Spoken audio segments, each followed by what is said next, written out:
Welcome back to How To Knots for another knot tutorial. Today we're going to be tying the Snell knot. So, the Snell knot is a great knot to learn and it's very strong and very easy to tie.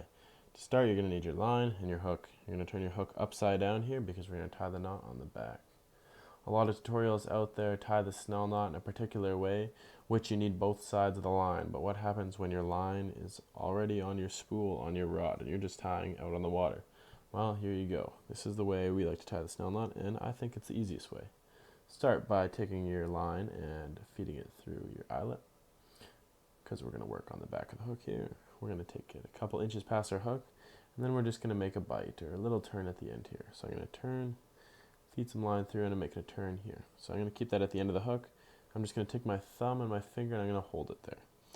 And then, after I'm holding that there, all I'm going to do is take this line we just fed through, and I'm just going to wrap it around my hook. So, around the shaft here. So I'm going to wrap it around once. There's 2, 3. There, 4, 5, 6, and it's about 7.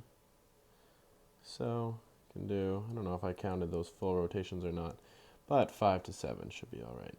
Then I'm going to take this tail end I had, I'm going to slide it through that first loop that I'm holding with my thumb down here.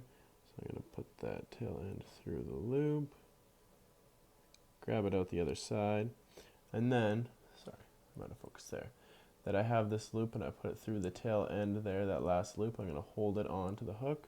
I'm just going to pull this main line, okay? As you're going to see, the line is going to start to snell up there. I can probably let go of this line at the end here, and look at that. We have an amazing snell knot, okay? And then what you can do is you can take your knife or your pliers, whatever you're using. You can take this extra line here and you can just give it a little snip at the end and to cut it off. And then you have a beautiful snell knot.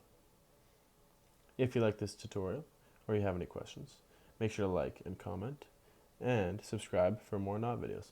Thanks for watching.